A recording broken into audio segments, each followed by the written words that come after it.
ನೀವು ವೀಕ್ಷಿಸುತ್ತಿರುವುದು ಮಾಹಿತಿ ಖಜಾನೆ. ಸಾಹಿತ್ಯ ಕಣಜ ಮಾಲಿಕೆಯಲ್ಲಿ ಆಯ್ದ ಕೆಲ ಕಾದಂಬರಿಗಳು, ಕಥೆಗಳು ನಿಮಗಾಗಿ ಪ್ರಸಾರವಾಗುತ್ತಿವೆ. ಮಂಗಳವಾರ, ಗುರುವಾರ ಹಾಗೂ ಶನಿವಾರಗಳಂದು ಚಾಚೂ ತಪ್ಪದೆ ವೀಕ್ಷಿಸಿ.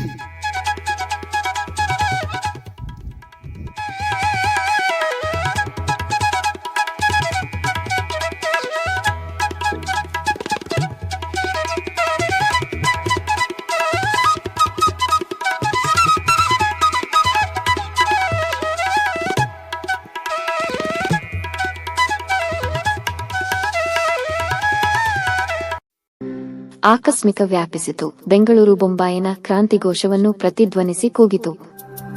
ಈ ಚಲೆ ಜಾವ್ ಬ್ರಿಟಿಷ್ ಸೈರ್ತಾ ಲೋಡ್ ಹಮಾರಾ ಹಿಂದೂಸ್ತಾನ್. ಆ ಘೋಷಕ್ಕೆ ಬೆಚ್ಚಿದಂತೆ ಅಂಗಡಿ ಮುಂಗಟ್ಟುಗಳ ಬಾಗಿಲುಗಳು ಮುಚ್ಚಿ ಶಾಲೆ, ಕಾಲೇಜು, ಕಾರ್ಖಾನೆಗಳು ಬರಿದಾದವು. ಇಂಟರ್ಮೀಡಿಯೇಟ್ ಕಾಲೇಜಿನ ವಿದ್ಯಾರ್ಥಿಗಳು ದೇಶದ ಜನತೆಯನ್ನು ಹಿಂಬಾಲಿಸಿ ಸ್ವಾತಂತ್ರ್ಯ ಸಮರದ ಪವಿತ್ರ ರಣಶೂನ್ಯಗಣಕ್ಕೆ ಇಳಿದರು. ಕಾಲೇಜು ಬರಿದಾಯಿತು. ಆದರೆ ಅಷ್ಟರಿಂದಲೇ ವಿದ್ಯಾರ್ಥಿವೃಂದ ತೃಪ್ತವಾಗಲಿಲ್ಲ. ಆರಂಭವಾದ ಸ್ವಾತಂತ್ರ್ಯ ಸಮರ ಗುರಿ ಮುಟ್ಟುವವರೆಗೂ ಮುಂದುವರಿಯಬೇಕಾಗಿತ್ತು. ಹಿಂದಿನ ಸಮರಗಳಂತೆ ಈ ಬಾರಿ ಕುರಿಗಳಂತೆ ನುಗ್ಗಿ ಕಾರಾಗೃಹಗಳನ್ನು ಕಿಕ್ಕಿರಿಸುವುದರಿಂದಲೇ ಸಮರ ಮುಕ್ತಾಯವಾಗುವಂತಿರಲಿಲ್ಲ. ಸೆರೆ ಸೇರುವ ಮುನ್ನ ಗಾಂಧೀಜಿ ಬಹುಸ್ಪಷ್ಟವಾಗಿ ಹೇಳಿದರು, ಕಾರಾಗೃಹ ಯಾತ್ರೆಯೊಂದೇ ನಮ್ಮ ಈ ಬಾರಿಯ ಸಮರತಂತ್ರವಲ್ಲ, ಸ್ವಾತಂತ್ರ್ಯ ಸಾಧನೆಗಾಗಿ ಅಗತ್ಯವಿದ್ದುದೆಲ್ಲವನ್ನೂ ಮಾಡಬೇಕು. ಕಾರ್ಮಿಕರೇ, ಮುಷ್ಕರ ಹೂಡಿ ರೈತರೇ, ಕಂದಾಯ ಕೊಡಬೇಡಿ ವಿದ್ಯಾರ್ಥಿಗಳೇ, ಶಾಲೆ ಕಾಲೇಜು ಬಿಟ್ಟು ಬನ್ನಿ ನೌಕರರೇ, ಕಚೇರಿಗಳ ಬಾಗಿಲು ಮುಚ್ಚಿಸಿ ವ್ಯಾಪಾರಿಗಳೇ, ವಿದೇಶಿ ವಸ್ತುಗಳನ್ನು ಬಹಿಷ್ಕರಿಸಿ, ಅಷ್ಟೇ ಅಲ್ಲಾಂಚೆ ಸಾಗದಂತೆ ಮಾಡಿ, ರೈಲು ಚಲಿಸಿದಂತೆ ಮಾಡಿ, ಸರ್ಕಾರದ ರಕ್ತ ಹರಿವ ನರನರವು ಬಂಧಿತವಾಗಿ, ಸಾಮ್ರಾಜ್ಯಶಾಹಿಯ ಶಕ್ತಿ ಕುಂಠಿತವಾಗಿ ಅದು ಸೋತು ನೆಲಕ್ಕೆ ಉರುಳಲಿ. ಸ್ವಾತಂತ್ರ್ಯ, ಸಂಪೂರ್ಣ ಸ್ವಾತಂತ್ರ್ಯ, ಇಲ್ಲವೇ ಸಾವು. ಆಕಸ್ಮಿಕ ಗಾಂಧೀಜಿಯ ಆದೇಶದ ಅಕ್ಷರಕ್ಷವನ್ನು ಆಚರಣೆಯಲ್ಲಿ ತಂದು ಸಾಧಿಸಲು ದೇಶ ಸಿದ್ಧವಾಗಿತ್ತು. ಇಂಟರ್ಮೀಡಿಯೇಟ್ ಕಾಲೇಜಿನ ವಿದ್ಯಾರ್ಥಿ ವೃಂದವು ಈ ಮಹಾಸಮರದಲ್ಲಿ ತನ್ನ ಪಾಲಿನ ಸೇವೆ ಸಲ್ಲಿಸಲು ಸಿದ್ಧವಾಗಿ ವಿದ್ಯಾರ್ಥಿ ನಾಯಕರ ಕ್ರಿಯಾ ಸಮಿತಿಯೊಂದನ್ನು ರಚಿಸಿತು. ಆ ಸಮಿತಿ ರಹಸ್ಯವಾಗಿ ಸೇರಿ ತನ್ನ ಕಾರ್ಯಕ್ರಮವನ್ನು ನಿರ್ಧರಿಸಿತು. ಒಂದು ಕಡೆ ಘೋಷಣೆ, ಭಾಷಣ, ಮೆರವಣಿಗೆ, ಬಹಿಷ್ಕಾರಗಳ ಬಹಿರಂಗ ಕಾರ್ಯಕ್ರಮವೂ ನಡೆಯಬೇಕು. ಇನ್ನೊಂದು ಕಡೆ ಆದಿಕಾರ ಯಂತ್ರವನ್ನು ಮುರಿದುರುಳಿಸುವ ವಿನಾಶಾತ್ಮಕ ರಹಸ್ಯ ಚಟುವಟಿಕೆಗಳು ನಡೆಯಬೇಕು. ಒಂದೊಂದು ಬಗೆಯ ಕೆಲಸಕ್ಕೂ ಒಂದೊಂದು ಪ್ರತ್ಯೇಕ ತಂಡ ನಿರ್ಮಾಣವಾಯಿತು. ಆ ಕೆಲಸದಲ್ಲಿ ಎಲ್ಲರಿಗೂ ಪಾಲಿತ್ತು. ಎಂತಲೇ ಎಲ್ಲರಿಗೂ ಆಹ್ವಾನ ಹೋಯಿತು. ಬೇಂದ್ರೆಯವರ ಕವಿತಾ ವಾಣಿಯಲ್ಲಿ ಚಂಡಿ ಚಾಮುಂಡಿ ಪೇಳ್, ನಿನಗೆ ಬೇಕಾದುದೇನು? ಗಂಡಸಾದರೆ ನಿನ್ನ ಬಲಿ ಕೊಡುವಿಯೇನೋ? ಎಲ್ಲ ವಿದ್ಯಾರ್ಥಿಗಳಿಗೂ ಬಂದ ಈ ಆಹ್ವಾನ ಮೂರ್ತಿಯನ್ನು ತಲುಪಿತು. ಗಾಂಧೀಜಿಯವರ ದಸ್ತಗಿರಿಯ ಸುದ್ದಿಯನ್ನು ಕೇಳಿದಾಗ, ಬೊಂಬಾಯಿ ಮೊದಲಾದ ನಾನಾ ನಗರಗಳಲ್ಲಿ ನಡೆದ ಹತ್ಯಾಕಾಂಡ, ಅತ್ಯಾಚಾರಗಳ ವಾರ್ತೆಯನ್ನು ಸವಿವರವಾಗಿ ಓದಿದಾಗ ಎಲ್ಲ ಭಾರತೀಯರಂತೆಯೇ ಮೂರ್ತಿಯ ರಕ್ತವೂ ಕುದಿದು ಕೆಂಗೆಂಡವಾಗಿತ್ತು. ಎಲ್ಲರಂತೆಯೇ ಅವನು ಆದದ್ದಾಗಲಿ ಈ ಅತ್ಯಾಚಾರಿಗಳನ್ನು ಸುಟ್ಟು ಅವರ ಶೋಭಸ್ಮವನ್ನು ಹಣೆಗಿಟ್ಟುಕೊಳ್ಳುವವರೆಗೂ ಬಿಡಬಾರದು. ನಾನು ಸತ್ತರೂ ಸರಿಯೇ, ಸಾಮ್ರಾಜ್ಯಶಾಹಿಯನ್ನು ಸಮಾಧಿ ಮಾಡಲೇಬೇಕು ಎಂದು ಹಲ್ಲು ಮಸೆದಿದ್ದ. ಆ ಕ್ರೋಧೋದ್ರೇಕದ ಉತ್ಸಾಹದಲ್ಲೇ ಹಿಂಡುಗಟ್ಟಿ ಜಯಘೋಷಗಳನ್ನು ಕೂಗುತ್ತಾ ಹೊರಬಿದ್ದ ನೂರಾರು ವಿದ್ಯಾರ್ಥಿಗಳೊಂದಿಗೆ ತಾನು ಆಕಸ್ಮಿಕ 139 ಕಾಲೇಜನ್ನು ಬಿಟ್ಟು ಹೊರಬಿದ್ದು ಬಹಿರಂಗ ಸಭೆಯಲ್ಲಿ ನಿರ್ಮಿತವಾದ ವಿದೇಶಿ ವಸ್ತ್ರ ದಹನಾಗ್ನಿ ಕುಂಡಕ್ಕೆ ತನ್ನ ಮೈ ಮೇಲಿನ ಉಲ್ಲಾ ಕೋಟನ್ನು ಅರ್ಪಿಸಿ ತಲೆಯ ಮೇಲೆ ಖಾದಿ ಟೋಪಿ ಧರಿಸಿದ್ದ. ಆಗಸ್ಟ್ 15ರಂದು ನಡೆದ ಪ್ರಚಂಡ ವಿದ್ಯಾರ್ಥಿಗಳ ಮೆರವಣಿಗೆಯಲ್ಲಿ ಅವನು ಭಾಗವಹಿಸಿದ. ತನ್ನ ವಿದ್ಯಾರ್ಥಿ ಜೊತೆಗಾರರೊಂದಿಗೆ ತಾನು ಮುಂದೆ ಏನೇನು ಮಾಡಬಹುದು ಎಂಬುದನ್ನೆಲ್ಲ ಪರಮೋತ್ಸಾಹದಿಂದ ಚರ್ಚಿಸಿದ. ದಿನದಿನವೂ ದಿನಪತ್ರಿಕೆಗಳಲ್ಲಿ ಅಲ್ಲಿ ರೈಲು ಉರುಳಿತು, ಇಲ್ಲಿ ಸೇತುವೆ ಮುರಿಯಿತು, ಒಂದು ಕಡೆ ಅಂಚೆ ಲೂಟಿಯಾಯಿತು, ಮತ್ತೊಂದು ಕಡೆ ಖಜಾನೆ ದರೋಡೆಯಾಯಿತು, ಮೂರನೆಯ ಕಡೆ ಮೈಲಿಗಟ್ಟಲೆ ತಂತಿ ಕತ್ತರಿಸಲ್ಪಟ್ಟಿತು ಎಂದು ಸುದ್ದಿಗಳು ಬರುತ್ತಿದ್ದವು. ಆ ಕಾರ್ಯ ಬೆಂಗಳೂರಿನಲ್ಲಿ ನಡೆಯುತ್ತಿತ್ತು. ಎಷ್ಟೋ ಜನ ವಿದ್ಯಾರ್ಥಿ ಚಳುವಳಿಗಾರರ ಪಾಲಿಗೆ ಕಾನಕಾನಹಳ್ಳಿ ರಸ್ತೆಯಲ್ಲಿದ್ದ ಸರ್ದಾರ್ ವೆಂಕಟರಾಮಯ್ಯನವರ ರಹಸ್ಯ ಬಿಡಾರ ಕಾಶಿ ಕ್ಷೇತ್ರವಾಗಿ ಪರಿಣಮಿಸಿತ್ತು. ದಿನದಿನಕ್ಕೆ CID ಗಳ ಸಂಖ್ಯೆ ನಾಯಿಕೊಡೆಯಂತೆ ಬೆಳೆದು ರಸ್ತೆಯಲ್ಲಿ ಅಡ್ಡಾಡುವುದು ಒಂದು ಬಗೆಯ ರೋಮಾಂಚಕಾರಿ ಘಟನೆಯ ಸ್ವರೂಪ ತಾಳಿತು. ಕಾವೇರಿದ ಸ್ವಾತಂತ್ರ್ಯ ಸಂಗ್ರಾಮದ ವಾತಾವರಣದಲ್ಲಿ ಮೂರ್ತಿಯು ದಿನದಿನವೂ ತನ್ನ ಸುತ್ತಲ ವಿದ್ಯಾರ್ಥಿಗಳಲ್ಲೇ ಅವನು ರೈಲು ಉರುಳಿಸಲು ಹೋಗಿದ್ದ, ಇವನು ಬಾಂಬು ತಯಾರಿಕೆಯಲ್ಲಿ ನಿರತನಾಗಿದ್ದಾನೆ, ಮತ್ತೊಬ್ಬ ತಂತಿ ಕತ್ತರಿಸಲು ಹೋಗಿದ್ದ, ಮಗದೊಬ್ಬ ದಸ್ತಗಿರಿ ಮಾಡಲು ಬಂದ ಪೊಲೀಸರ ಕೈಯಿಂದ ಬಹುಚಾತುರ್ಯದಿಂದ ತಪ್ಪಿಸಿಕೊಂಡು ಹೋದ, ಮತ್ತಾರೋ ಒಬ್ಬನನ್ನು ಹಿಡಿಯಲು ನಗರದ ಸಿಐಡಿ ದಳವೆಲ್ಲ ಪ್ರಯತ್ನಿಸಿ ವಿಫಲವಾಯಿತು ಎಂದು ವಾರ್ತೆಗಳನ್ನು ಕೇಳುತ್ತಿದ್ದ. ಅಂಥ ಸುದ್ದಿಗಳನ್ನು ಕೇಳಿದಾಗ ಅವನ ಮೈಯ ರಕ್ತವು ಕಾವೇರಿ ಸಂಗ್ರಾಮದ ಅಮಲೇರಿ ತಾನು ಅಂತ ಏನಾದರೊಂದು ಸಾಹಸಕೃತ್ಯ ಮಾಡಬೇಕು ಎಂದು ಹಂಬಲಿಸುತ್ತಿದ್ದ. ಆಕಸ್ಮಿಕ ಎಷ್ಟೋ ಬಾರಿ ಬ್ರಿಟಿಷ್ ಸಾಮ್ರಾಜ್ಯಶಾಹಿ ಹೆದರಿ ನಡುಗಿ ಅಧಿಕಾರವನ್ನೊಪ್ಪಿಸಿ ಹೊರಡಲು ಸಿದ್ಧವಾಗುವಂತ ಯಾವುದೋ ಮಹಾಸಾಹಸದ ಕೆಲಸವನ್ನು ಸಾಧಿಸಿದ ಹಾಗೆ ಅದನ್ನು ಮೆಚ್ಚಿದ ಜನ ತನಗೆ ನೂರಾರು ಹೂಮಾಲೆಗಳನ್ನು ಹಾಕಿದಂತೆ, ಹೆಂಗಳೆಯರ ಸಾಲು ಸಾಲು ತನ್ನ ಹಣೆಗೆ ಕುಂಕುಮವಿಟ್ಟು ವಿಜಯಾರತಿ ಬೆಳಗಿದಂತೆ, ಲಕ್ಷಾಂತರ ಕಂಠಗಳು ತನ್ನ ಹೆಸರಿನ ಜಯಘೋಷವನ್ನು ಕೂಗಿದಂತೆ ಕನಸು ಕಾಣುತ್ತಿದ್ದ ಅಷ್ಟೇ. ಆದರೆ ಅಂಥದಿರಲಿ, ಅದರಲ್ಲಿ 100ರ 1 ಭಾಗದಂತ ಕೆಲಸವನ್ನು ಮಾಡಲಿಲ್ಲ ಅಷ್ಟೇಕೆ. ಮೊದಲ ದಿನ ಮೆರವಣಿಗೆಯಲ್ಲಿ ಭಾಗವಹಿಸಿದ ಬಳಿಕ ಮತ್ತೆ ಅವನು ಯಾವ ಕಾರ್ಯಕ್ರಮದಲ್ಲೂ ಭಾಗವಹಿಸಲಿಲ್ಲ. ಭಯದಕ್ಕೆ ಮೊದಲ ಕಾರಣ ಅವನ ತಂದೆ ವಾಸುದೇವಯ್ಯನವರ ಆತ ಕೆಲಸ ಮಾಡುತ್ತಿದ್ದ ಬ್ಯಾಂಕು ಹೆಚ್ಚಾಗಿ ವಿದೇಶಿ ಆಡಳಿತಗಾರರ ಆಡಳಿತಕ್ಕೆ ಒಳಪಟ್ಟಿತ್ತು. ತನ್ನ ಮಗ ಚಳುವಳಿಯಲ್ಲಿ ಭಾಗವಹಿಸಿದರೆ ದೊರೆ ಎಲ್ಲಿ ಮುನಿಸಿಕೊಂಡು ತನ್ನ ಕೆಲಸಕ್ಕೇನಾದರೂ ಸಂಚಕಾರ ತಂದಾನೋ ಎಂದು ಹೆದರಿ ವಾಸುದೇವಯ್ಯ ಮೊದಲ ದಿನದ ಮೆರವಣಿಗೆಯಲ್ಲಿ ಭಾಗವಹಿಸಿ ಬಂದ ಮಗನಿಗೆ, ನೀನು ಕಾಲೇಜಿಗೂ ಹೋಗಬೇಡ, ಈ ಗದ್ದಲದಲ್ಲೂ ಸೇರಬೇಡ, ಸುಮ್ಮನೆ ಮನೇಲಿದ್ದು ಬಿಡು, ಹೊರಗೆ ಕಾಲೇ ಇಡಬೇಡ ಎಂದು ಕಟ್ಟು ಮಾಡಿದ್ದರು. ಬರೀ ಆ ಕಟ್ಟೆಯಾಗಿದ್ದರೆ ಮೂರ್ತಿ ತನ್ನ ಏರುಯೌವನದ ಹುಮ್ಮಸ್ಸಿನಲ್ಲಿ ಅದನ್ನು ಮುರಿಯುವ ಸಾಹಸ ಮಾಡುತ್ತಿದ್ದನೋ ಏನೋ. ಆದರೆ ವಾಸುದೇವಯ್ಯ ಅವನ ಉತ್ಸಾಹದ ಕಾಲಿಗೆ ಬಿಗಿದ ಬೇಡಿಗೆ ಅನಸೂಯಮ್ಮ ತಮ್ಮ ಕಣ್ಣೀರಿನ ಭದ್ರ ಬೆಸುಗೆಯನ್ನು ಬಿಗಿದು ಆ ಬೇಡಿಯನ್ನು ಮತ್ತಷ್ಟು ಬಲಗೊಳಿಸಿದ್ದಳು. ಅಲ್ಲಿ ಪೊಲೀಸರು ಲಾಠಿ ಚಾರ್ಜ್ ಮಾಡಿದರು, ಇಲ್ಲಿ ಗೋಲಿಬಾರ್ ಮಾಡಿದರು.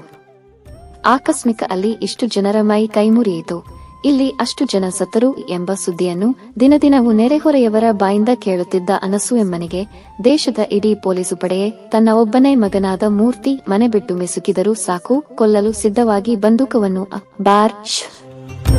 ಮಾಡಿಕೊಂಡು ನಿಂತಿದ್ದಂತೆಯೇ ತೋರಿ ಮೂರ್ತಿ ಸಾವಿರಾರು ಜನರೊಂದಿಗೆ ಮೆರವಣಿಗೆಯಲ್ಲಿ ಭಾಗವಹಿಸಿ ಬಂದ ದಿನ 4 ಗಂಟೆಗಳ ಕಾಲ ಅತ್ತು ಕರೆದು ಅವನಿಂದ ಈ ಚಳುವಳಿಯಲ್ಲಿ ಭಾಗವಹಿಸುವುದಿಲ್ಲವೆಂದು, ಚಳುವಳಿ ನಡೆಯುತ್ತಿರುವ ಸ್ಥಳಕ್ಕೆ ಕೊನೆಗೆ ಭಾಷಣಗಳಿಗೆ ಸಹ ಹೋಗುವುದಿಲ್ಲವೆಂದು ಆಣೆ ಮಾಡಿಸಿಕೊಂಡಿದ್ದಳು.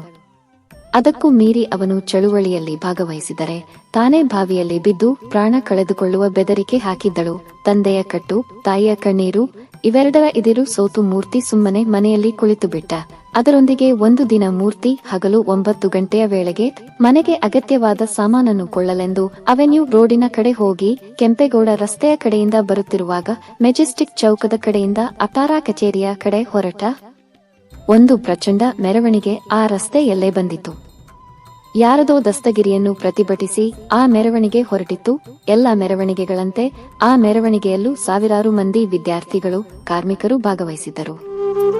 ರಾಷ್ಟ್ರನಾಯಕರ ಪುಷ್ಪಮಾಲಾಲಂಕೃತವಾದ ಭಾವಚಿತ್ರಗಳನ್ನು ಹಿಡಿದು ದೇಶಭಕ್ತಿ, ಸ್ವಾತಂತ್ರ್ಯ ಸಮರೋತ್ಸಾಹವನ್ನು ಮೂಡಿಸುವ ಗೀತೆಗಳನ್ನು ಹಾಡುತ್ತಾ ಹಿಮವನ್ನು ಕರಗಿಸಿ ಕೆಂಡವಾಗಿ ಮಾಡುವಂತೆ ಉದ್ರೇಕ 049 ಆಕಸ್ಮಿಕಕರವಾದ ಜಯಘೋಷಗಳನ್ನು, ಖಂಡನಾಘೋಷಗಳನ್ನು ಕೂಗುತ್ತಾ ಬಂದ ಆ ಮೆರವಣಿಗೆಯ ಗುಂಪು ಪ್ರಭಾತ್ ಟಾಕೀಸ್ನ ಹತ್ತಿರ ಬರುತ್ತಿದ್ದಂತೆಯೇ ಇದಿರುಬದಿರುವ ಮೈಸೂರು ಬ್ಯಾಂಕ್ ಚೌಕದ ಕಡೆಯಿಂದ ಜೀಪ್ಗಳಲ್ಲಿ ಕುಳಿತ ಪೊಲೀಸರ ಪಡೆಯೊಂದು ಬಂದು ಮೆರವಣಿಗೆಯ ಗುಂಪನ್ನು ತಡೆಯಿತು.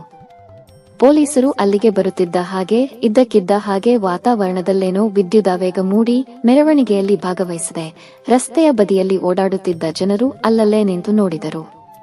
ಎಲ್ಲರಂತೆ ಮೂರ್ತಿಯು ನಿಂತ ಇದ್ದಕ್ಕಿದ್ದ ಹಾಗೆ ಲಕ್ಷಾಂತರ ಜನ ವಾಸಿಸುವ ಬೃಹತ್ ನಗರಿಯ ಮಹಾರಾಜಬೀದಿಯಲ್ಲ ಸಹಸ್ರಾರು ಮಂದಿ ಜನರಿದ್ದು ಗಾಢವಾದ ಭಯೋತ್ಪಾದಕ ಮೌನ ವ್ಯಾಪಿಸಿತು.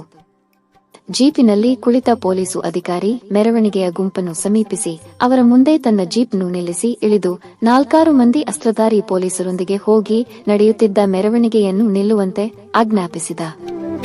ಮೆರವಣಿಗೆಯ ಮುಖಂಡ ಆ ಅಧಿಕಾರಿಯ ಎದುರಿಗೆ ಬಂದು ಮೆರವಣಿಗೆಯನ್ನು ಏಕೆ ನಿಲ್ಲಿಸಬೇಕು ಎಂದು ಕೇಳಿದ. ಅದು ಸಿಟಿ ಮ್ಯಾಜಿಸ್ಟ್ರೇಟರ ಆಜ್ಞೆ. ಕ್ರಿಮಿನಲ್ ಪ್ರೊಸೀಜರ್ ಕೋಡಿನ 144ನೇ ವಿಧಿಗೆ ಅನುಗುಣವಾಗಿ ಸಿಟಿ ಮ್ಯಾಜಿಸ್ಟ್ರೇಟರು ನಗರದಲ್ಲಿ ಮೆರವಣಿಗೆ ಮೊದಲಾದ ಪ್ರದರ್ಶನಗಳು ನಡೆಯುವುದನ್ನು, ಒಂದು ಕಡೆ 5 ಮಂದಿಗಿಂತ ಹೆಚ್ಚಾಗಿ ಗುಂಪು ಕಲೆಯುವುದನ್ನು ನಿಷೇಧಿಸಿದ್ದಾರೆ. ಆ ಅಪ್ಪಣೆಯ ಅಧಿಕಾರದ ಮೇಲೆ ನಾನು ನಿಮಗೆ ಆಜ್ಞಾಪಿಸುತ್ತಿದ್ದೇನೆ. ಈ ಮೆರವಣಿಗೆ ಕೂಡಲೇ ಶಾಂತಿಯುತವಾಗಿ ಚೆದರಬೇಕು. ಅಧಿಕಾರವಾಣಿಯಲ್ಲಿ ದರ್ಪಯುತವಾಗಿ ಅಪ್ಪಣೆ ಮಾಡಿದ. ಆಕಸ್ಮಿಕ ಪೊಲೀಸ್ ಅಧಿಕಾರಿ ತನ್ನ ಗದರಿಕೆಯ ಧ್ವನಿಗೆ ಗುಂಪು ಸೋತು ಶರಣಾಗಬೇಕು ಎಂಬಂತೆ ಆದರೆ ಆತನ ದರ್ಪೋದ್ಧತ ಅಪ್ಪಣೆಗೆ ಮೆರವಣಿಗೆಯ ಮುಖಂಡ ಅಳುಕಲಿಲ್ಲ, ಅಂಜಲಿಲ್ಲ. ಅದಕ್ಕೆ ಪ್ರತಿಯಾಗಿ ಆ ಅಧಿಕಾರಿಯಷ್ಟೇ ಆ ಬಿಗಿಯಾಗಿ ಎದೆ ಸೆಟಿಸಿ ಅದು ಸಾಧ್ಯವಿಲ್ಲ. 1200 ಸಹಸ್ರಾರು ಜನರಿದ್ದರೂ ದಟ್ಟವಾಗಿ ಹಬ್ಬಿದ ಮೌನದಲ್ಲಿ ಮೆರವಣಿಗೆಯ ಮುಖಂಡನ ಮಾತು ಕತ್ತಲಲ್ಲಿ ಕೇಳುವ ಗುಂಡಿನೇಟಿನಷ್ಟು ಸ್ಪಷ್ಟವಾಗಿ ಕೇಳಿಸಿ ಮೆರವಣಿಗೆಯ ಗುಂಪು ಉತ್ಸಾಹದಿಂದ ಕೇಕೆ ಹಾಕಿ ಜಯಘೋಷ ಮಾಡಿತು. ಮುಖಂಡನ ಉತ್ತರ ಗುಂಪಿನ ಜಯಘೋಷ ಕೇಳಿ ಪೊಲೀಸ್ ಅಧಿಕಾರಿಯ ಮುಖ ಕೋಪದಿಂದ ಕೆಂಪೇರಿತು. ಮೀಸೆಯ ಕುಡಿಯನ್ನು ಹಲ್ಲಿನಿಂದ ಕಡಿಯುತ್ತಾ ಮುಂಗೈಯನ್ನು ಸೊಂಟದಲ್ಲಿ ಜೋಲಾಡುತ್ತಿದ್ದ ರಿವಾಲ್ವರಿನ ಮೇಲೆ ಬೆದರಿಸುವಂತೆ ಇಟ್ಟು ಹೇಳಿದ, ಮೆರವಣಿಗೆ ಚದುರಲೇಬೇಕು. ಅದು ಸಾಧ್ಯವೇ ಇಲ್ಲ. ಇಲ್ಲವಾದರೆ ಏನು ಮಾಡುತ್ತೀರಾ? ಮ್ಯಾಜಿಸ್ಟ್ರೇಟರ ಅಪ್ಪಣೆಯಂತೆ ಮೆರವಣಿಗೆಯನ್ನು ಬಲಾತ್ಕಾರವಾಗಿ ಚದರಿಸಬೇಕಾಗುತ್ತದೆ. ಕಡೆಯ ಬಾರಿಗೆ ಹೇಳುತ್ತೇನೆ, ಶಾಂತಿಯುತವಾಗಿ ಹೊರಟು ಹೋಗಿ. ವಿರಲಿ, ಅದು ಸಾಧ್ಯವೇ ಇಲ್ಲ. ಅದು ಮ್ಯಾಜಿಸ್ಟ್ರೇಟರ ಆಟ್ರೋಲ್ಲಂಘನೆ ಉಲ್ಲಂಘಿಸುವುದಕ್ಕೆ ಹೊರಟಿದ್ದೇನೆ ನಾವು. ಹಾಗಾದರೆ ಅದರ ಪರಿಣಾಮ ಅನುಭವಿಸಬೇಕಾಗುತ್ತದೆ. ಎಚ್ಚರ. 144 ಸಿದ್ಧವಾಗಿದ್ದೇವೆ. ಆಕಸ್ಮಿಕ ಎಂದು ಮುಖಂಡ ಸೆಟೆದು ನಿಂತು ಗಾಂಧಿ ಕಿ ಜಯ ಎಂದು ಘೋಷಿಸಿದ. ಬೋಲೋ ಮಹಾತ್ಮ ಮೆರವಣಿಗೆಯಲ್ಲಿ ನೆರೆದ ಸಹಸ್ರಾರು ಕಂಠಗಳು ಘೋಷಿಸಿದವು, ಆಜಾದಿ ಕಿ ಲಡಾಮ್ ಜಿಂದಾಬಾದ್, 6 ಜಾಲಿಂ ಶಾಹಿ ಮುರ್ದಾಬಾದ್, ಮಹಾತ್ಮ ಗಾಂಧಿ ಕಿ ಜೈ, ಈ ಜವಾಹರ್ಲಾಲ್ ಜಿ ಕಿ ಜೈ, ಕಿಲಾಬ್ ಜಿಂದಾಬಾದ್, ಸಾಮ್ರಾಜ್ಯಶಾಹಿ ಮುರ್ದಾಬಾದ್. ಸಹಸ್ರಾರು ಮಂದಿ ಒಕ್ಕೊರಲಿನಲ್ಲಿ ಕೂಗಿದ ಜಯಘೋಷಗಳ ಅಮಲೇರಿ ಅಕ್ಕಪಕ್ಕದಲ್ಲಿ ನಿಂತವರು ಹುಚ್ಚಾಗಿ ಚೀರಿ ಜಯಘೋಷ ಮಾಡಿದರು. ರಸ್ತೆಯ ಇಬ್ಬದಿಯ ಮನೆಗಳಿಂದ, ಅಂಗಡಿ ಮುಂಗಟ್ಟುಗಳಿಂದ ಗಾಳಿ ಗದಗದಿಸುವಂತೆ ಮೊಳಗಿತು ಜನಕಂಠದ ಧೀರ ಜಯಘೋಷ. ಘೋಷ ಅಡಗುತ್ತಿದ್ದಂತೆಯೇ ಮೆರವಣಿಗೆಯ ಗುಂಪಿನೊಳಗಿದ್ದವ ನೊಬ್ಬನು ಹಾಡಲಾರಂಭಿಸಿದಾಯೆ, ಸಾಕಪ್ಪ ನಮಗಿನ್ನು ಬಿಳಿ ಸರ್ಕಾರ ಹಾಕಪ್ಪ, ಇಂದೇನೆ ಅದಕ್ಕೆ ಬಹಿಷ್ಕಾರ. ಒಂಟ ಕಂಠ ಹೇಳಿದ ಆ ಬಿಡುಗಡೆಯ ಗೀತೆಯನ್ನು ಸಹಸ್ರ ಕಂಠಗಳು ಪ್ರತಿಧ್ವನಿಸಿ ಹಾಡಿದವು. 66 ಸಾಕಪ್ಪ ನನಗಿನ್ನೂ ಬಿಳಿ ಸರ್ಕಾರ ಹಾಕಪ್ಪ, ಇಂದೇನೆ ಅದಕ್ಕೆ ಬಹಿಷ್ಕಾರ. ಹಾಡಿನ ಒಂದು ನುಡಿ ಮುಗಿಯುತ್ತಿದ್ದಂತೆಯೇ ಮತ್ತೆ ಜಯಘೋಷ ಮಾರ್ಮೊಳಗಿತು. ಆ ಬಿಡುಗಡೆಯ ಗೀತೆಯನ್ನು, ಜಯಘೋಷವನ್ನು ಕೇಳಿ ಪೊಲೀಸ್ ಅಧಿಕಾರಿ ಮತ್ತಷ್ಟು ಉದ್ರಿಕ್ತನಾಗಿ, ಆಕಸ್ಮಿಕ 0:982 ಅವಕಾಶ ಕೊಟ್ಟಿದ್ದೇನೆ, ಗುಂಪು ಚೆದರಲೇಬೇಕು ಎಂದು ಬೂಟುಗಾಲನ್ನು ತಾರು ರಸ್ತೆಯ ಮೇಲೆ ಅಪ್ಪಳಿಸಿ ಚೀರಿ ಹೇಳಿದ. 66 ಅವನ ಬೆದರಿಕೆಗೆ ಉತ್ತರವಾಗಿ ಮೆರವಣಿಗೆಯ ಮುಖಂಡ ನೌಜವಾನ್ ಆಗೆ ಬಡೋ 99 ಎಂದು ಚೀರಿ ಮೆರವಣಿಗೆಯ ಗುಂಪಿಗೆ ಮುಂದೆ ನಡೆಯಲು ಅಪ್ಪಣೆ ಕೊಟ್ಟ. ಅದುವರೆಗೂ ಚಲಿಸದೆ ನಿಂತಿದ್ದ ಗುಂಪು ಮತ್ತೊಮ್ಮೆ ಮುಗಿಲು ಬಿರಿಯುವಂತೆ ಜಯಘೋಷ ಮಾಡಿ ಒಂದೇ ಮೈಯಂತೆ ಮುಂದೆ ಚಲಿಸಿತು. ಅದನ್ನು ಕಂಡ ಪೊಲೀಸ್ ಅಧಿಕಾರಿ ಗುಂಪಿನ ದಾರಿಯಿಂದ ಸರಿದು ಜೀಪಿನಲ್ಲಿ ಕುಳಿತು ವಿಷಲ್ ಓದಿದ. ಅದನ್ನು ಪ್ರತಿಧ್ವನಿಸಿದಂತೆ 10 ವಿಷಲ್ಗಳ ಸದ್ದು ಕೇಳಿ ಬಂದು, ಆ ವೇಳೆಗೆ ಮೈಸೂರು ಬ್ಯಾಂಕಿನ ಚೌಕದಲ್ಲಿ, ಮೆಜೆಸ್ಟಿಕ್ ಚೌಕದಲ್ಲಿ, ಕೆಂಪೇಗೌಡ ರಸ್ತೆಯ ಇಬ್ಬದಿಯಲ್ಲಿ ಅಲ್ಲಲ್ಲಿ ಪೊಲೀಸರನ್ನು ತುಂಬಿಕೊಂಡು ಕಾದಿದ್ದ ವ್ಯಾನ್ಗಳು ಸೈರನ್ನಿನ ಸದ್ದು ಮಾಡಿ ಕೆಂಪೇಗೌಡ ರಸ್ತೆಯತ್ತ ನುಗ್ಗಿದವು. ಸ್ಟಾರ್ಟ್ ಲಾಠಿ ಚಾರ್ಜ್, ಪೊಲೀಸ್ ಅಧಿಕಾರಿ ಚೀರಿ ಹೇಳಿದ. ಆ ಕೂಗು ಕೇಳುತ್ತಿದ್ದಂತೆ ತಲೆಗೆ ಟನ್ನಿನ ಹ್ಯಾಟು, ಕೈಯಲ್ಲಿ ಲಾಠಿ ಧರಿಸಿದ 100 ಮಂದಿ ಪೊಲೀಸರು ಮೆರವಣಿಗೆಯ ಗುಂಪಿನ ಮೇಲೆ ಕೈಯ ಲಾಠಿಗಳನ್ನು ಗಳಪಿಸುತ್ತಾ ನುಗ್ಗಿದರು. ಇದ್ದಕ್ಕಿದ್ದಂತೆಯೇ ಅಲ್ಲಕಲ್ಲೋಲವಾಯಿತು. ಗುಂಪಿನಿಂದ ಜಯನಾದ ಚೀತ್ಕಾರ, ಕ್ರೋಧೋದ್ರಿಕ್ತ ಕೇಕೆಗಳು ಕೇಳಬರತೊಡಗಿತು. ಬಿಸಿಲಿನಲ್ಲಿ ಲಾಠಿಗಳು ತಳತಳಿಸುತ್ತಾ ತಿರುಗಿ ಜನರನ್ನು ಪ್ರಹರಿಸಿದವು. ದೈತ್ಯ ಕೋಲಾಟ ನಡೆದಂತೆ ಲಾಠಿಗಳು ಮಾನವ ದೇಹಕ್ಕೆ ಅಪ್ಪಳಿಸುವ ಸದ್ದು ಕೇಳಿತು. ಜಯಘೋಷದೊಂದಿಗೆ ಅಯ್ಯೋ ಅಮ್ಮ ಎಂಬ ನೋವಿನ ಸದ್ದು. ಆಕಸ್ಮಿಕ ಬೆರೆತು ಅಲ್ಲಲ್ಲಿ ಬಿಳಿ ಬಟ್ಟೆಯ ಮೇಲೆ ನೆತ್ತರಗೆಂಪು ಕಾಣಿಸಿತು. ಗುಂಪು ಹೋ ಎಂದು ಚೀರಿ ಪೊಲೀಸರ ಮೇಲೆ ದಾಳಿ ಮಾಡಿತು. ಕಲ್ಲು ಇಟ್ಟಿಗೆ ಚೂರುಗಳು ಹಾರತೊಡಗಿದವು. ಮೂರ್ತಿ ಗರಬಡಿದಂತೆ ನಿಂತಿದ್ದ ಅವನ ಎದುರಿಗೆ ಇದ್ದ ಒಬ್ಬನ ಮೇಲೆ 10 ಲಾಠಿಗಳು ಒಂದೇ ಬಾರಿಗೆ ಆಘಾತ ಮಾಡಿದವು. ನಿಂತ ಆತ ಇದ್ದಕ್ಕಿದ್ದಂತೆ ಕಾಲು ಮುರಿದಂತೆ ನೆಲಕ್ಕೊರಗಿದ ತಾರು ರಸ್ತೆಯ ಮೇಲೆ ರಕ್ತ ಹರಿಯಿತು. ತಾರು ಬಳಿದು ಕಪ್ಪಾದ ನೆಲದ ಮೇಲೆ ರಕ್ತ, ಕೆಂಪು ರಕ್ತ, ಮಾನವ ರಕ್ತ ಹರಿಯಿತು. ಅಂದಿನವರೆಗೂ ಮೂರ್ತಿ ತನ್ನ ಬಾಳಿನಲ್ಲಿಂದು ರಕ್ತ ಆ ರೀತಿ ಹರಿದಿದ್ದನ್ನು ಕಂಡಿರಲಿಲ್ಲ. ಬುಗ್ಗೆಯಿಂದ ಚಿಮ್ಮಿದ ನೀರಿನಂತೆ ಮಾನವನ ಮೈಯಿಂದ ರಕ್ತ ಹರಿದು ಚಿಮ್ಮಿತು. ಆ ರಕ್ತವನ್ನು ನೋಡುತ್ತಿದ್ದ ಹಾಗೆ ಮೂರ್ತಿಗೆ ತಲೆ ಸುತ್ತಿ ಬಂದಂತಾಯಿತು. ಒಂದು ಗಳಿಗೆ ಮೂರ್ತಿಗೆ ನೆಲಕ್ಕುರುಳಿದ ಆ ಮೈಯೊಂದಿಗೆ ತಾನು ಉರುಳುವನೇನೋ ಎನಿಸಿತು. ಒಂದು ಗಳಿಗೆ ಅಷ್ಟೇ, ಮರುಗಳಿಗೆ ಆ ರಕ್ತದಷ್ಟೇ ಉಗ್ರ ಕೆಂಪಾದ ಕ್ರೋಧ ಅವನ ಮೈಯ ನರನರದಲ್ಲೂ ಮಿಂಚಿನಂತೆ ಸಂಚರಿಸಿತು. ದೇಶಕ್ಕಾಗಿ ಅವನು ಮಾಡಬೇಕೆಂದಿದ್ದ ತ್ಯಾಗ, ಬಲಿದಾನದ ಭಾವನೆಗಳು ಅತ್ಯಾಚಾರವನ್ನು ಕಂಡು ಕೆರಳಿ ಆರ್ತನ ರಕ್ಷಣೆಗೆ, ಆರ್ತನ ನೋವಿನ ಪ್ರತೀಕಾರಕ್ಕೆ ಮುನ್ನುಗ್ಗುವ ಪುರುಷ ಸಹಜ ಭಾವನೆಗಳು ಮೂರ್ತಿಯ ರಕ್ತವನ್ನು ಕುದಿಕಾವೇರಿಸಿದವು. ನಿರಸ್ತ್ರ ಸ್ವಾತಂತ್ರ್ಯ ಯೋಧನ ಮೇಲೆ ಪಾಶವಿ ದಾಳಿ ನಡೆಸಿದ ಪೊಲೀಸರನ್ನು ಹಿಡಿದು ಕೈಯಾರ ತನ್ನ ಬೆರಳ ಉಗುರುಗಳಲ್ಲೇ ಅವರ ಆಕಸ್ಮಿಕ 042 ನರನರವನ್ನು ಸೀಳಿ ಅವರ ಗಂಟಲಿಗೆ ಬಾಯಿ ಹಚ್ಚಿ ಅವರ ನೆತ್ತರು ಕುಡಿದು ತನ್ನ ಕ್ರೋಧ ತೃಷೆ ತೀರಿಸಿಕೊಳ್ಳಬೇಕು ಎನಿಸಿತು. ಕ್ರೋಧಾವೇಶದಿಂದ ಅವನ ಮೈ ಕಂಪಿಸುತ್ತಿತ್ತು. ರಕ್ತತೃಷೆಯಿಂದ ಅವನ ನಾಲಿಗೆ ಒಣಗಿ ಮೈಯ ನರನರಗಳು ಹುರಿಗೊಂಡಿದ್ದವು. ನುಗ್ಗಬೇಕು, ಹುಲಿಯಂತೆ ಹಾರಬೇಕು ಹಾಗೆಂದುಕೊಂಡೇ ಮೂರ್ತಿ ತನಗೆ ಅರಿವಾಗದಂತೆಯೇ ಒಂದು ಹೆಜ್ಜೆ ಮುಂದೆ ಸರಿದ. ಸುಯ್ಕೆಂದು 4 ಲಾಠಿಗಳು ಬೀಸಿದವು. ಹಗಲಿನ ಬೆಳಕಿನಲ್ಲಿ ಬೆಳ್ಳಗೆ ಸುತ್ತುವ ಬಿಳಿಯ ಲಾಠಿಗಳು ಕರಾಳ ಕಾಲನ ಘೋರ ರಕ್ತಪಿಪಾಸಿ ನಖ ದಂತಗಳಂತೆ ಕಂಡವು. ನುಗ್ಗಬೇಕು. ಆ ಲಾಠಿಯ ಆಘಾತಕ್ಕೆ ತುತ್ತಾದವನನ್ನು ಉಳಿಸಲಿಲ್ಲ. ತಾನು ಆ ದೇಹದಂತೆಯೇ ಉರುಳಲು ನೆತ್ತರುಗಾರುತ್ತಾ ತಾರು ರಸ್ತೆಯಲ್ಲಿ ಇದ್ದಕ್ಕಿದ್ದ ಹಾಗೆ ಮುಂದೆ ನುಗ್ಗಲೆಳಸುವ ಮೂರ್ತಿಯ ಕಾಲು ರಕ್ತ ಹೆಪ್ಪುಗಟ್ಟಿದಂತಾಗಿ ಮೈಯ ಮೇಲೆ 10 ಹಾವುಗಳು ಹರಿದಂತಾಗಿ ಮುಂದೆ ನುಗ್ಗಲೆಳಸಿದವನು ಗಕ್ಕನೆ ನಿಂತು ಬಿಟ್ಟ. ಅವನ ಕಿವಿಗಳಲ್ಲೇನೋ ಸುಯೊಂದು ಮೊರೆದು ಕೂಗುತ್ತಿತ್ತು. ಓಡು, ಓಡು, ಇಲ್ಲಿಂದ ಓಡು, ಇಲ್ಲದಿದ್ದರೆ ನೀನು ಬದುಕಲಾರೆ, ನೀನು ರಕ್ತ ಕಾರುತ್ತ ರಸ್ತೆಯಲ್ಲುರುಳಬೇಕಾಗುವುದು. ಮೂರ್ತಿ ಹಿಂದಕ್ಕೆ ತಿರುಗಿ ಓಡಲೆತ್ನಿಸಿದ. ಅದು ಆಗಲಿಲ್ಲ. ಅವನ ಹಿಂದಿನಿಂದ ಉದ್ರಿಕ್ತ ಜನದ ಗುಂಪು ಮುಂದಕ್ಕೆ ಒತ್ತುತ್ತಿತ್ತು. ಗರಬಡಿದಂತೆ ಬೆವರಿಡುತ್ತಾ ನಿಂತಲ್ಲಿಯೇ ನಿಂತ ಮೂರ್ತಿ. ಲಾಠಿ ಬೂಟುಗಾಲುಗಳು ಕೈಗೆ ಸಿಕ್ಕವರನ್ನು ಥಳಿಸುತ್ತಾ ಕಾಲಿಗೆ ಸಿಕ್ಕವರನ್ನು ತುಳಿಯುತ್ತಿರುವಾಗಲೇ ಗುಂಪಿನ ಮೇಲೆ ಅಶ್ವಾರೋಹಿ ರಿಜರ್ವ್ ಪಡೆ ದಾಳಿ ಮಾಡಿತು. 6 ಆಕಸ್ಮಿಕ ಕುದುರೆಗಳ ಕಾಲಿಗೆ ಸಿಕ್ಕವನೊಬ್ಬ ಜಜ್ಜಿ ಹೋಗಿ ರಸ್ತೆಯ ಮೇಲೆ ರಕ್ತ ಕೆಸರು ಚೆಲ್ಲಿತು. ಜನ ಚೀರುತ್ತಲೇ ಇತ್ತು, ಚಿತ್ಕರಿಸುತ್ತಲೇ ಇತ್ತು. ಇದ್ದಕ್ಕಿದ್ದ ಹಾಗೆ ಬಂದೂಕಗಳ ಸಿಡಿತದ ಸಪ್ಪಳವೂ ಕೇಳಿಬಂದು ಅದುವರೆಗೂ ಪೊಲೀಸರನ್ನು ಪ್ರತಿಭಟಿಸುತ್ತಿದ್ದ ಜನರ ಗುಂಪು ಚೆಲ್ಲಾಪಿಲ್ಲಿಯಾಗಿ ರಕ್ಷಣೆಯತ್ತ ಹುಚ್ಚಾಗಿ ನುಗ್ಗಿತು. ರಸ್ತೆಯ ಇಬ್ಬದಿಯಲ್ಲಿನ ಮರಗಳಲ್ಲಿದ್ದ 100 ಹಕ್ಕಿಗಳು ಹೆದರಿ ಮರ ಬಿಟ್ಟು ಮುಗಿಲಿಗೆ ಹಾರಿ ಭಯದಿಂದ ಚೀರುತ್ತಾ ಹಾರಲಾರಂಭಿಸಿದವು. ವ್ಯಾನುಗಳ ಸೈರನ್ ಶಬ್ದ, ಕುದುರೆಗಳ ಕೆನೆತ, ಬಂದೂಕಗಳ ಸಿಡಿತ, ಜಯಘೋಷ್, ಚಿತ್ಕಾರ, 100 ಬಗೆಯ ಸದ್ದುಗಳು ಹಬ್ಬಿ ನಗರ ನಡುಗಿತು. ಜನದಾರಿ ಸಿಕ್ಕತ್ತ ನುಗ್ಗಿದರು.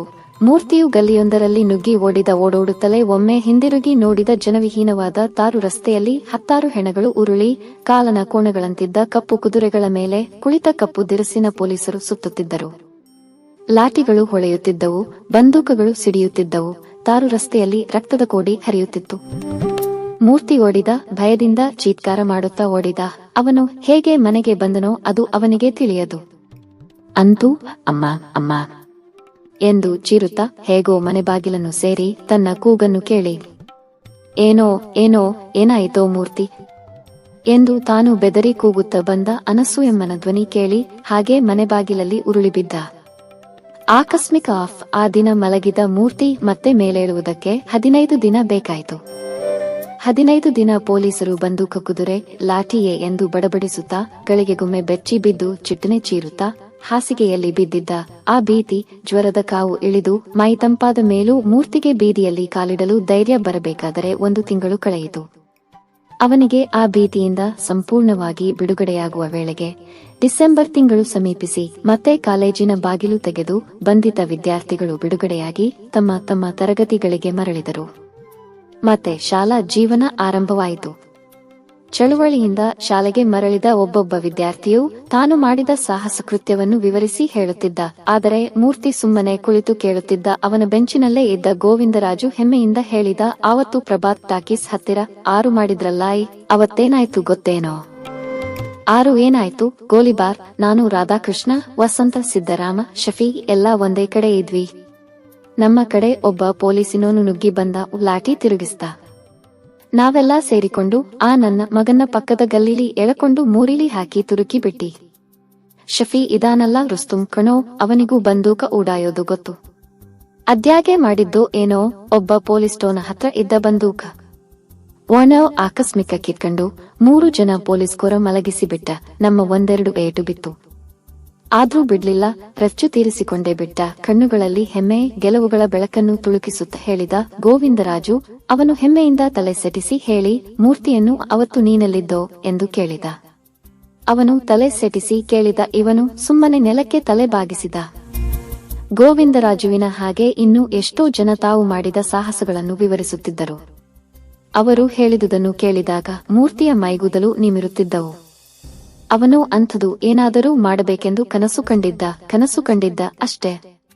ಅವರು ಹೆಮ್ಮೆಯಿಂದ ತಲೆ ಸೆಟೆಸಿದ್ದರು. ಇವನು ತಲೆಬಾಗಿಸಿದ್ದ.